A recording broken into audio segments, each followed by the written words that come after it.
Hello everyone. So last class में हम लोगों ने ये सीख लिया था कि जब पीएच कैलकुलेट करते हैं तो हम लोगों ने वीक एसिड की पीएच कैलकुलेट करना सीख लिया था। उनका weak acid and strong acid का मिक्सचर भी हमने देख लिया था। नेक्स्ट जो अपने लिए आता है वो है pH of weak polyprotic acid, right.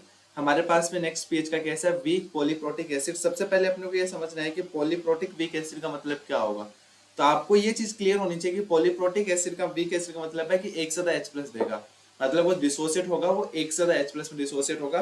For example कि अगर मैं H2S की बात करूं तो ये डाइप्रोटिक हो गया, H2CO3 की बात करूं तो डाइप्रोटिक हो गया, H3PO4 की बात करूं तो ये क्या हो गया, ट्राइप्रोटिक हो गया, राइट। तो पॉलीप्रोटिक का मतलब क्या है कि जो एक से ज्यादा H+ दे रहे हो, ये सिंपल सा फंडा है।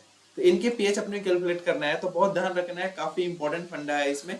और जो स्टार्टिंग में मैं एक दो चीज बता रहा हूँ उनका ध्यान रख लेना, जिससे कि इनके पीएच निकालना हमारे लिए बहुत ईजी हो जाएगा। सबसे पहले तो कभी भी अपने को रिएक्शन ये नहीं लिखनी है कि मान लो H2CO3 रिएक्शन है तो सीधा का सीधा हम लोगों को ये रिएक्शन नहीं लिखनी है। ये नेट रिएक्शन है, ये क्या है अपना नेट रिएक्शन है। लेकिन नेट रिएक्शन लिख सकते हो, इसमें कोई डाउट नहीं है। लेकिन अपने को सोल्व करते वक्त ऐसे स्टेप में ऐसे सोल्व नहीं करना है कि जब H2CO3 वो कैसे H+ देगा। फिर आप बोलोगे सर फिर कैसे लिखना है। फिर देखो कैसे लिखना है अपने को कि जो H2CO3 है वो दो स्टेप में H+ देगा। पहली स्टेप में H+ देगा तो क्या बनाएगा, H+ aqueous plus HCO3 minus aqueous, right. ये बात आई समझ कि पहली स्टेप में पहला H+ देगा और फिर क्या होगा, जो HCO3 माइनस बना है ये बेचारा दूसरी स्टेप में जाके दूसरा H+ देगा। अगेन क्या बनेगा बताओ, इधर H+ aqueous plus CO3 2 minus aqueous बनेगा। ये बात है समझ।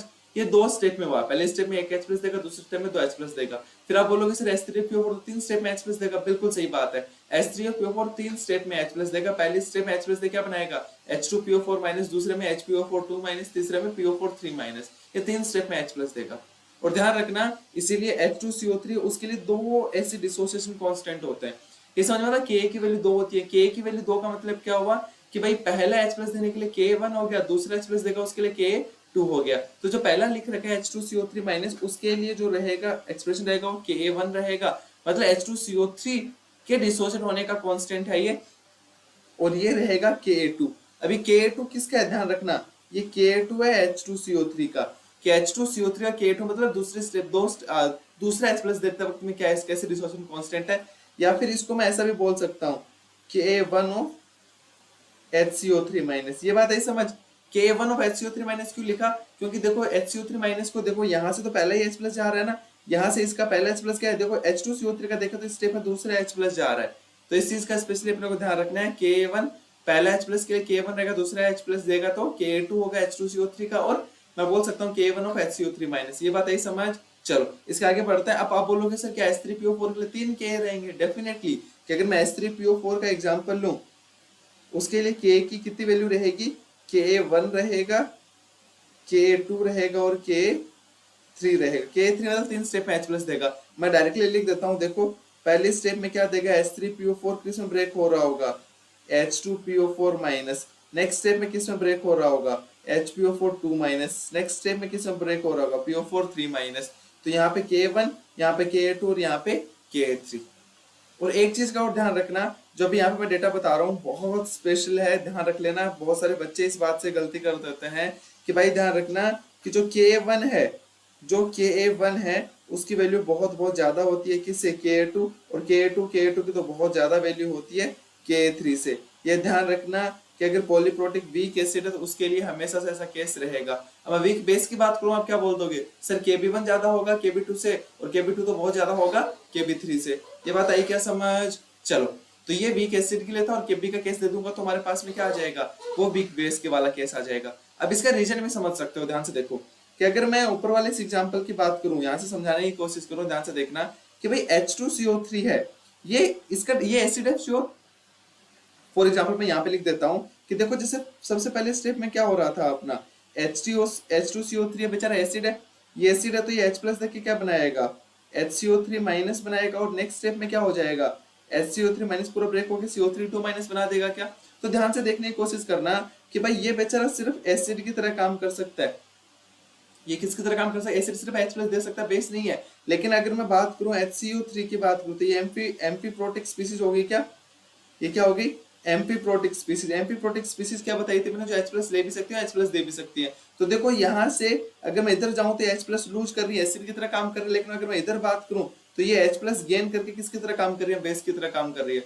तो सोच के देखो इसके पास दो ऑप्शन है HCO3 माइनस के, और H2CO3 के पास सिर्फ बेचारे के पास एक ऑप्शन है, इसको H प्लस देना ही देना पड़ेगा।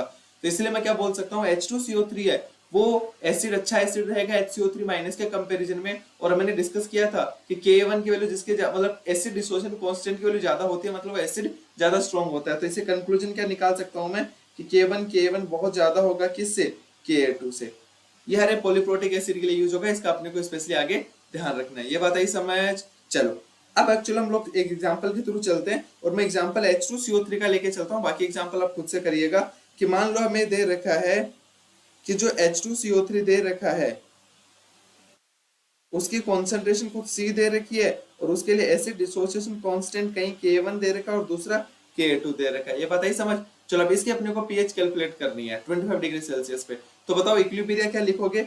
सर ये तो बहुत इजी है, आपने अभी तो बताया था कि भाई पहली स्टेप में H2CO3 को किस में ब्रेक कर देंगे, H प्लस, एक H प्लस जाएगा तो क्या बन जाएगा बताओ जरा, HCO3 माइनस बन जाएगा। और सर इसका एसिड डिसोसिएशन कांस्टेंट K1 हो गया। और दूसरे स्टेप में क्या करेंगे सर बताओ जरा, कि HCO3 माइनस एक्वस है, ये ब्रेक हो रहा होगा किसमें, H plus plus CO3 2 minus aqueous. ये बात आई क्या समझ, ये इसमें ब्रेक हो रहा होगा। अब देखो ध्यान से देखना कि मान ली मैंने इसकी कंसंट्रेशन T इक्वल्स टू 0 पे C है, T equals to T equilibrium पे C minus C alpha 1। Alpha 1 क्या है, डिग्री ऑफ डिसोसिएशन पहले की, ठीक है। यहाँ पे H plus concentration C alpha 1 बनेगी, HCO3 माइनस के C अल्फा 1 बनेगी। अब देखो यहाँ पे HCO3 माइनस दे रखा है, ये HCO3 माइनस कहाँ से आया होगा, जो HCO3 माइनस यहाँ बना होगा क्या भाई, HCO3 माइनस यहाँ आया होगा क्या। तो मैं T इक्वल्स टू 0 पे इसकी कॉन्सेंट्रेशन की बात करूँ तो C अल्फा 1 क्या, इसकी डिग्री ऑफ डिसोसिएशन में अल्फा 2 मान लेता हूँ। तो देखो अगर मैं अल्फा 2 की बात करूँ तो क्या आएगा, अगर मैं x upon C alpha 1, x dissociate हुआ है और C अल्फा 1, तो x की वैल्यू क्या आ गई, C अल्फा 1 अल्फा 2 क्या। तो बताओ T equals to T equilibrium पे, मतलब x क्या माना मैंने, ध्यान से देख लेना, इसमें मान लिया मैंने x खत्म हुआ है और x की वैल्यू निकाली अल्फा 2 के टर्म्स में। अल्फा 2 क्या है, डिग्री ऑफ डिसोसिएशन। तो ये क्या आएगा बताओ, C alpha 1 minus C alpha 1 alpha 2, H plus क्या बनेगा, C alpha 1 alpha 2, CO3 2 minus C alpha 1 alpha 2। मैं यहाँ पे हर टाइप के सवाल बताऊंगा, किस टाइप के सवाल पूछे जा सकते हैं, ठीक है। अब क्या मैं डायरेक्टली K1 K2 का एक्सप्रेशन लिख दूं क्या, नहीं डायरेक्टली नहीं लिख सकता। तो क्या चेंज करना है अपने को देखना है कि जहाँ पे कॉमन आयन है वहाँ पे कंसंट्रेशन सेम कर देनी है। तो ऊपर H प्लस C अल्फा 1 है, तो ऊपर मैं और क्या लगा दूं मैं, C अल्फा 1 अल्फा 2। हाँ या ना, नीचे देखो C अल्फा 1 अल्फा 2, तो यहाँ पे मैं क्या ऐड कर दूं, प्लस C अल्फा 1। और ध्यान से देखो इधर HCO3 minus concentration C alpha 1 minus C alpha 1 alpha 2 ऊपर भी कर दो, देखो इधर माइनस लगा दो C अल्फा 1 अल्फा 2। ये बात आती है समझ, साइमल्टेनियस इक्विलिब्रियम में पढ़ाया था मैंने, तो ये डिटेल में अपने को आना चाहिए। चलो अब K1 का एक्सप्रेशन लिख देते हैं, कि अगर मुझे K1 का एक्सप्रेशन लिखना होगा तो बताओ जरा K1 का एक्सप्रेशन क्या आएगा। मैं यहाँ से देख के बताओ कि H प्लस की कॉन्सेंट्रेशन इंटू HCO3 माइनस की कॉन्सेंट्रेशन डिवाइड बाई H2CO3 की कॉन्सेंट्रेशन, यही आएगा क्या। चलो H प्लस की कॉन्सेंट्रेशन रख देते हैं, क्या रखेंगे, C alpha 1 plus C alpha 1 alpha 2, और HCO3 माइनस की concentration C alpha 1 minus C alpha 1 alpha 2 divide by ये कंसिडर आएगी C1 माइनस अल्फा 1। ये K1 का एक्सप्रेशन आ गया। क्या आप मुझे बताओ, क्या ऐसे ही आप K2 का एक्सप्रेशन लिख सकते हैं क्या। चलो K2 का एक्सप्रेशन लिख के बता दो फटाफट। K2 एक्सप्रेशन में क्या आएगा बताओ, ऊपर देख के बताओ, H प्लस की कॉन्सेंट्रेशन इंटू CO3 2 माइनस की कॉन्सेंट्रेशन। तो मैं डायरेक्ट चलो लिख देता हूँ मैं, यहाँ पे आएगा H प्लस की कॉन्सेंट्रेशन इंटू CO3 2 माइनस की concentration divide by HCO3 minus की कॉन्सेंट्रेशन। चलो H प्लस की कॉन्सेंट्रेशन क्या है, C alpha 1 plus C alpha 1 alpha 2 multiply by CO3 2 minus की कॉन्सेंट्रेशन क्या है बताओ जरा, C alpha 1 minus C alpha 1 alpha 2 divide by, और CO3 2 क्या आएगा बताओ, HCO3 माइनस की कौन, सॉरी यहाँ पे ऊपर हम लोग क्या लिखना पड़ेगा, C alpha 1 alpha 2 H plus की कॉन्सेंट्रेशन आएगी, CO3 2 माइनस की कॉन्सेंट्रेशन क्या है, C अल्फा 1 अल्फा 2, और नीचे आएगा HCO3 माइनस की कॉन्सेंट्रेशन, वो क्या आएगी, C alpha 1 minus C alpha 1 alpha 2। अब क्या कर सकते हैं, दो इक्वेशन है, सोल्व करके H अल्फा 1 अल्फा 2 वैल्यू निकाल लो, फिर H प्लस की कॉन्सेंट्रेशन निकाल के pH निकाल लो। लेकिन ये बहुत टफ लेंथी पड़ जाता है। अब अपने को अप्रोक्सीमेशंस लेना है, ध्यान रखना, और यहीं पे अप्रोक्सीमेशंस का खेल स्टार्ट होता है, और जो इस चैप्टर को इंटरेस्टिंग बनाता है, और जो एक ऐसा लोगों को टफ इसीलिए लगता है क्योंकि लोग अप्रोक्सीमेशन सही से नहीं ले पाते। मेरी बात बहुत ध्यान से समझना, देखना। सबसे पहला अप्रोक्सीमेशन लेके चल रहा हूँ कि वीक पॉलीप्रोटिक एसिड है, तो मैं बोल सकता हूँ कि 1 माइनस अल्फा 1 अप्रोक्सीमेटली 1। दूसरा मान के चल रहा हूँ कि 1 माइनस अल्फा टू अप्रोक्सीमेटली 1, कि भाई 1 माइनस अल्फा 1 1 माइनस अल्फा 2 की वैल्यू क्या ऑलमोस्ट 1 के इक्वल है। दूसरा अप्रोक्सीमेशन में हम लोग ये मान के चल रहे हैं कि तीसरा तीसरा अप्रोक्सीमेशन मान के चल रहे हैं कि हमें एक चीज पता है, क्या हमें एक चीज पता है कि k1 की वैल्यू बहुत बहुत बहुत ज्यादा है किससे, k2 से। मतलब पहला k1 की वैल्यू बहुत ज्यादा है k2 से, मतलब पहला जो H प्लस देगा वो स्ट्रॉन्ग एसिड, मतलब दूसरे कंपेरिजन उसको स्ट्रॉन्ग मान सकते हैं। k1 की वैल्यू बहुत ज्यादा है, मतलब H2CO3 स्ट्रॉन्ग एसिड है किसके कंपैरिजन में, HCO3 माइनस के कंपैरिजन में। तो क्या मैं ऐसा बोल सकता हूँ कि सर H2CO3 से जो पहली स्टेप में जो H प्लस आ रहा है उसके कंपैरिजन में नेक्स्ट सेकंड स्टेप से जो H प्लस आ रहा है उसको नेग्लेक्ट कर सकता हूँ क्या? मतलब क्या हुआ, ध्यान से देखना कि जो H2CO3 से जो H प्लस मिलेगा और फिर आगे क्या होगा, HCO3 माइनस से H प्लस मिलेगा, तो ये ज्यादा होगा, ये बहुत कम होगा। तो मैं पहले वाले के कंपैरिजन दूसरे को क्या मान सकता हूँ, नेग्लेक्ट मान सकता हूँ। क्यों मान सकता हूँ बताओ जरा? क्योंकि K1 की वैल्यू बहुत ज्यादा है किससे, K2 से। क्या अगर इन दोनों की एसिडिक स्ट्रेंथ में कंपैरिजन करूं तो बताओ कौन सा स्ट्रॉन्ग एसिड होगा? डेफिनेटली आप बोलोगे सर H2CO3। तब मैं क्या मान सकता हूं, ध्यान रखना कि मैं नेट H प्लस की कॉन्सेंट्रेशन, देखो क्या लिख रहा हूं यहाँ पे, ये बहुत इंपॉर्टेंट है, ध्यान से समझ लेना। मैं क्या कर रहा हूं, ध्यान से देखो, मैंने लिखा कि जो H प्लस की जो नेट कॉन्सेंट्रेशन आएगी वो कहां कहां से आएगी बताओ, H plus from first step plus H plus from second step. क्या यही आएगा क्या कि H plus from first step and H plus from second step. और बताओ सेकेंड स्टेप से जो H प्लस आ रहा होगा उसको मैं क्या कर सकता हूँ, नेग्लेक्ट कर सकता हूँ, किसके कंपैरिजन में, in comparison to H plus coming from first step, because H plus जो फर्स्ट स्टेप से आएगा वो एक स्ट्रॉन्ग एसिड की तरह ट्रीट कर सकता, स्ट्रॉन्ग नहीं एक्चुअल में, दूसरे के कंपैरिजन में एक स्ट्रॉन्ग की तरह ट्रीट कर सकता है, कंपैरेटिवली बात कर रहा हूं मैं, ठीक है। तो बताओ H प्लस नेट क्या, H प्लस पहले से आ रहा था C अल्फा 1, दूसरे से आ रहा था C अल्फा 1 अल्फा 2, इसको अप्रोक्सीमेटली अपने को लिख देना है C अल्फा 1। ये बात आई क्या समझ? चलो इन अप्रोक्सीमेशंस को लेते हुए चलो इन अप्रोक्सीमेशंस को वापस ऊपर वाले जो टाइम K1 का एक्सप्रेशन लिखा था उसमें हम लोग रिप्लेस कर देते हैं। सबसे पहले मैं K1 लिख देता हूँ दोबारा से ना, जिससे कि दिक्कत ना हो। K1 क्या था, C alpha 1 plus C alpha 1 alpha 2, bracket में आया था C alpha 1 minus C alpha 1 alpha 2 divide by C common लेके 1 माइनस अल्फा 1। चलो तो एक काम करते हैं, ऊपर C अल्फा 1 कॉमन ले लेते हैं तो क्या बचेगा बताओ, C अल्फा 1 कॉमन लिया तो क्या बन गया इधर 1 प्लस अल्फा 2, इधर से भी C अल्फा 1 कॉमन लो तो क्या बच गया 1 minus alpha 2 divide by C common लिया 1 माइनस अल्फा 1। सारे अप्रोक्सीमेशन हम लोग अप्रोच कर देते हैं, C से C दूर जाएगा, 1 माइनस अल्फा 1 को 1 बोल दो, 1 माइनस अल्फा 2 को 1 बोल दो, 1 प्लस अल्फा 2 को 1 बोल दो, तो मेरे पास में एक एक्सप्रेशन निकल के आ रहा है K1 equals to C alpha 1 square. K1 equals to क्या निकल के आ रहा है, C अल्फा 1 स्क्वायर। बताओ जरा, और यहाँ से अल्फा 1 की वैल्यू क्या आ गई, अल्फा 1 की वैल्यू आ गई रूट K1 अपॉन C। और यहाँ से कुछ आइडिया लग रहा है क्या? अगर ये आइडिया लिख रहा तो समझ लो मजा आ गया, तुम्हें चीज समझ में आ रही है। नहीं लग रहा तो पक्का हम लोगों ने नोट्स अच्छे से नहीं बनाए होंगे, अच्छे से नहीं पढ़ा होगा। देखो अल्फा 1 क्या ऐसा कुछ कहीं से मिला था क्या? जब मैं वीक एसिड की पीएच निकालना सिखा रहा था तब भी तो यही आया था, अल्फा अल्फा क्या आया था, रूट के अपॉन सी। वहां पे K1 नहीं लिखा था क्योंकि भाई ये क्या H प्लस था तो डायरेक्टली K लिख दिया, हाँ या ना, और अल्फा 1 आ गया। और H प्लस की कॉन्सेंट्रेशन क्या आई थी, C अल्फा आई थी क्या? अरे हाँ या ना, कुछ तो बोलो, ये आई थी ना। और वहां से हमने पीएच निकाली थी, पीएच क्या था, half of pK minus log सी।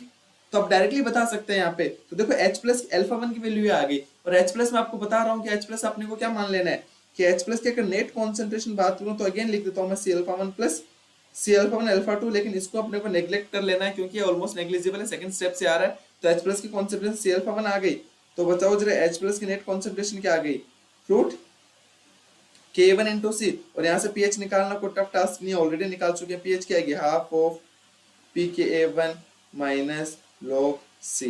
ध्यान रखना बहुत ज्यादा इंपॉर्टेंट है, pH निकाला है हम लोगों ने, half of pKa1 minus log C है, क्योंकि फर्स्ट स्टेप से जो H प्लस आ रहा है उसको उसके कंपेरिजन दूसरे स्टेप तीसरे स्टेप से आने वाले को नेग्लेक्ट कर सकते हैं, उस केस में pH ये आएगा। अब बोलोगे सर ये तो सिमिलर लग रहा है उसके वीक एसिड जैसा, सही बात है, क्योंकि सेकंड स्टेप से आने वाले H प्लस को हमने नेग्लेक्ट कर लिया है, तो डेफिनेटली ये क्या रहेगा, नेग्लेक्ट कर लिया है। इसका मतलब भाई हम लोग पहले एक स्टेप से H प्लस को मान को pH निकाल रहे हैं और एक स्टेप से निकाल रहे हैं, मतलब ये तो वीक एसिड की तरह ही हो गया ना। तो इस चीज का अपने को ध्यान रखना है। तो पहला तो अपने पास में ये आ गया। अब दूसरा कई बार क्या कर लेता है, अपने को पूछेगा CO3 माइनस की कॉन्सेंट्रेशन बताओ या फिर HCO3 माइनस की कॉन्सेंट्रेशन बताओ। तो वहां पे जैसे मैं पूछूं CO3 माइनस की कॉन्सेंट्रेशन बताओ, तो आप क्या बताओगे, सर CO3 माइनस की कॉन्सेंट्रेशन तो C अल्फा 1 अल्फा 2 है। मतलब कुछ भी पूछ ले इस इक्विलिब्रिया को लेके तो अपने पास अल्फा 1 आ गया, अल्फा 2 आ जाए तो काम बन जाएगा क्या?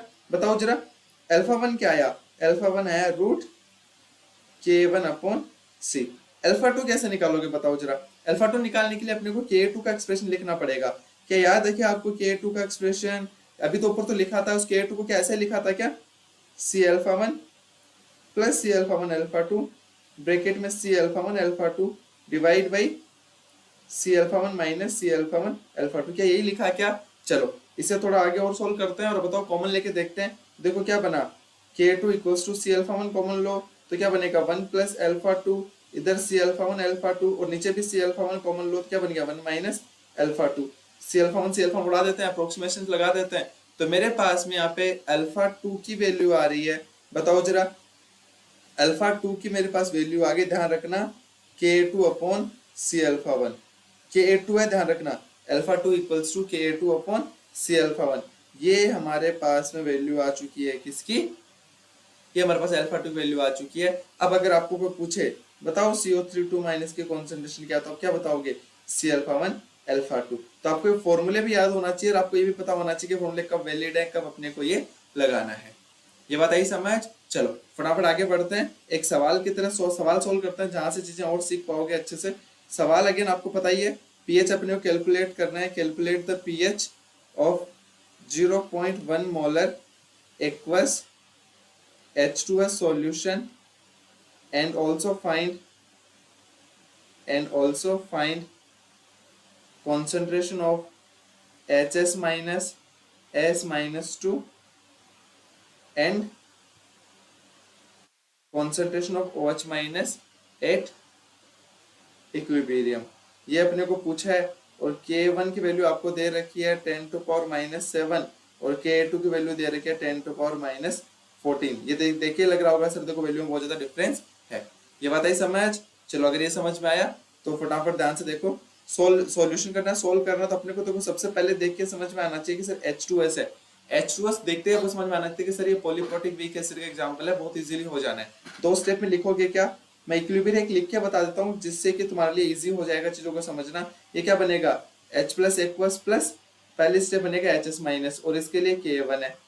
दूसरे स्टेप में क्या रहेगा बताओ जरा, HS माइनस ब्रेक हो रहा होगा किस में, H plus aqueous plus S minus 2 aqueous, हाँ या ना। चलो अब एक काम कर लेते हैं, इक्विलिब्रियम क्या लिखोगे, C है तो 0.1 कॉन्सेंट्रेशन है क्या, तो क्या लिखोगे 0.1 माइनस 0.1 अल्फा वन, ये 0.1 अल्फा वन 0.1 अल्फा वन। अब HS माइनस इधर है क्या 0.1 अल्फा वन, इसमें से कितना हटाओगे बताओ जरा, इसमें हटा देते हैं हम लोग 0.1 alpha one alpha to. H plus कितना बनेगा 0.1 alpha one alpha to, S minus 2 0.1 alpha one alpha to. Common ion effect लगा देते हैं, मतलब साइमल्टेनियस इक्विलिब्रियम लगा देते हैं और यहाँ क्या आ जाएगा plus 0.1 alpha one alpha two. Directly आ गया क्या, और इसका एक्सप्रेशन क्या है K2। अब डायरेक्टली लिख रहा हूँ मैं अल्फा वन, चेक कर लेता हूँ कि भाई अल्फा वन डायरेक्टली कम बन रहा है कि नहीं बन रहा। तो अगर मैं बात करूँ अल्फा वन क्या आया था बताओ जरा, रूट K1 अपॉन सी आया था क्या, K1 क्या है 10 to power -7, concentration 10 to power -1, तो ये निकल के आ रहा है 10 टू पावर -3 मतलब 0.001 और अल्फा लेस देन 1 है क्या, मतलब अप्रोक्सीमेशन सही है। तो बताओ पीएच डायरेक्टली निकाल सकते हो क्या, बताओ जरा पीएच क्या आएगी, पीएच डायरेक्टली आ जाएगा half of pKa1 minus log C। ध्यान रखना pKa1 आएगा pKa2 नहीं आएगा, ये बहुत इंपॉर्टेंट है। तो बताओ जरा क्या बन गया, हाफ ऑफ pKa1 क्या आ जाएगा 7 minus log C 10 to power -1, तो क्या बन गया बताओ -8/2 इक्वल्स टू 4। तो पीएच हमारे पास में क्या आ गई 4 आ गई क्या, पीएच 4 आ गई। तो मैं आपको पूछूं H प्लस की कॉन्सेंट्रेशन बताओ कितनी बताओगे 10 टू पावर -4 और बताओ OH माइनस की कॉन्सेंट्रेशन कितनी हो जाएगी, ये हमने देखा था H प्लस की कॉन्सेंट्रेशन इनटू OH माइनस की concentration equals to 10 to power -14 825 degree Celsius. ये हमने देखा था क्या, बताओ जरा यहाँ से OH माइनस की कॉन्सेंट्रेशन क्या आ गई 10 टू पावर -10 आ गई क्या, ये हमारे पास OH माइनस की कॉन्सेंट्रेशन आ चुकी है। ये बात आई समझ। चलो अगर ये समझ में आ गई तो नेक्स्ट अब अपने को भाई S माइनस 2 की कॉन्सेंट्रेशन तो निकालनी है। तो वो क्या आएगी बताओ जरा, वो आएगी अपने पास C alpha one alpha two. तो अल्फा टू की वैल्यू निकालनी है और अल्फा टू की वैल्यू हम लोगों ने क्या देखी थी, क्या थी बताओ K2 upon C alpha one, यही थी क्या। K2 कितना 10 टू पावर -14, C कितना 10 टू पावर -1, अल्फा वन कितना 10 टू पावर -3, ये कितना है 10 टू पावर -2 10। सोच के देखो अल्फा टू की 10 टू पावर -10 आई है और अब आपको कोई पूछ ले बताओ S-2 की कॉन्सेंट्रेशन क्या, तो क्या आएगी C-alpha-1 alpha-2 कितनी आ जाएगी 10⁻⁻1 इंटू 10⁻³ इंटू 10⁻10 और ये कॉन्सेंट्रेशन कितनी आ गई 10⁻14 मोलर। सोच देखो कितनी कितनी कितनी ज्यादा कम आई है। ये बात आई समझ। तो इस टाइप के सवाल पूछे जा सकते हैं तो अपने को पता होना चाहिए। करेक्ट। चलो नेक्स्ट अगर मैं बात करूं इसी में, क्योंकि एक्सप्लेन कर दिया है तो वीक, अब आपको ऐसे बोलते वीक पॉलीएसिडिक बेस है उनके पेज निकालने में हमारे लिए बहुत इजी हो जाएगा। अगर मैं बोलूं वीक पॉलीएसिडिक बेस, पॉलीएसिडिक बेस, तो इसके पेज निकालने में हमारे लिए इजी हो जाएगा क्या। मैं बहुत बेसिक से बता देता हूँ चीजें, फिर तो आपके लिए इजी हो जाएंगी कि पॉलीएसिडिक बेस का मतलब क्या है कि मान लो आपके पास में NH2 है, NH2 जैसे NH3 होता है, ये भाई ये मोनो एसिडिक बेस है क्योंकि एक H प्लस एक्सेप्ट कर सकता है। NH2 कितना एक्सेप्ट कर, 2 H प्लस एक्सेप्ट कर सकता है क्या, दोनों नाइट्रोजन नाइट्रोजन अपने, ये भी एक एक्सेप्ट कर सकता है, ये भी एक्सेप्ट कर सकता है। तो देखो इनको कैसे लिख सकता हूं मैं, ध्यान से देखने की कोशिश करना कि पहले स्टेप में क्या रहेगा कि NH2 रहेगा, ये एक्सेप्ट करेगा पानी के साथ मिलकर H2 करके क्या इक्विलिब्रियम बनाएगा बताओ, NH2 NH3 plus plus OH minus, इसके लिए ऐसे डिसोसिएशन कांस्टेंट Kb1 लिख दो, ये एक्वस मीडियम है, ध्यान रखना। नेक्स्ट स्टेप में क्या होगा बताओ जरा, ये जो NH2 NH3 प्लस है ये एक्वस मीडियम में पानी के साथ मिलके भाई ये अगेन बेस की तरह काम करेगा। अब क्या बना लेगा NH3 प्लस NH3 प्लस और प्लस में क्या आ जाएगा OH माइनस और ये क्या आ जाएगा Kb2।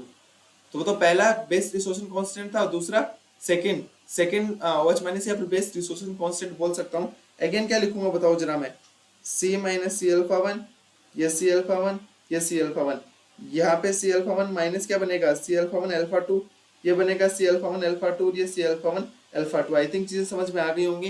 कॉमन एंड इफेक्ट लगा दो, मतलब जो कॉमन साइमल्टेनियस इक्विलिब्रियम लगा दो, OH माइनस इधर C-alpha-1 alpha-2, तो एक करने के लिए इधर क्या ऐड करोगे C-alpha-1 alpha-2, नीचे क्या ऐड करोगे C-alpha-1, ये ऐड हो गया क्या। अब देख NH3 प्लस प्लस देख लो दोनों जगह पे अपने को क्या कर लेना है same, NH2 NH3 plus C-alpha minus C-alpha-1 को यहाँ क्या करोगे माइनस C-alpha-1 alpha-2, ये लगा दिया हम लोगों ने। तो अब ये सिंपली हम लोग इजीली सॉल्व कर सकते हैं।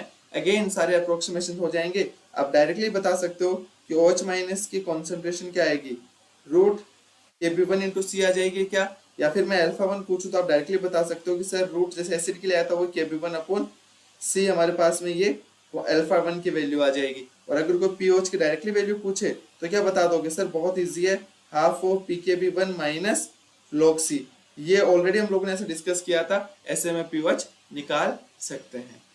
ये बात आई समझ। तो ये था पॉलीप्रोटिक में। अब आपको असाइनमेंट्स करने हैं, सवाल करने हैं, तब जाके यहाँ से चीजों को और अच्छे से समझ पाओगे, राइट। तो बाकी हम लोग नेक्स्ट क्लास से कंटिन्यू करते हैं।